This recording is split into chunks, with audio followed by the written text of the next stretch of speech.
હજવાર પ્રેસમાં આપનું હાર્દિક સ્વાગત છે। આવો જોઈએ આજના સમાચાર। વડોદરા શહેરના છાણી વિસ્તારમાં સવારમાં આગનો બનાવ સામે આવ્યો છે। જીએસએફસીના મેઇન ગેટ સામે ગેરેજમાં અચાનક આગ લાગતા અફરાતફરીનો માહોલ જામ્યો।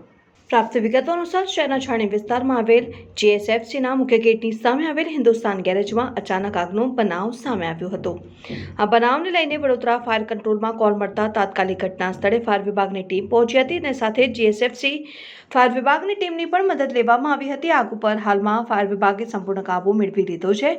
આ ગેરેજમાં આગ શોર્ટ સર્કિટને લીધે લાગી હોવાનું પ્રાથમિક અનુમાન છે। આગ એટલી વિકરાળ હતી કે રિપાવરિંગ ગેરેજ માલિકને લાખોનું નુકસાન થયું છે અને સદનસીબે કોઈ જાનહાનિ થઈ નથી। આ બનાવને લઈને આસપાસના લોકો દોડી આવ્યા હતા અને ફાયર વિભાગે ભારે જહેમત બાદ આગ ઉપર કાબુ મેળવ્યો હતો। જો આગ કાબૂમાં ન આવી હોત તો મોટું નુકસાન થઈ શકતું હતું। જોકે ગણતરીના સમયમાં ફાયર વિભાગની સતર્કતાને કારણે આગ ઉપર કાબુ મેળવી લેવામાં આવ્યો હતો।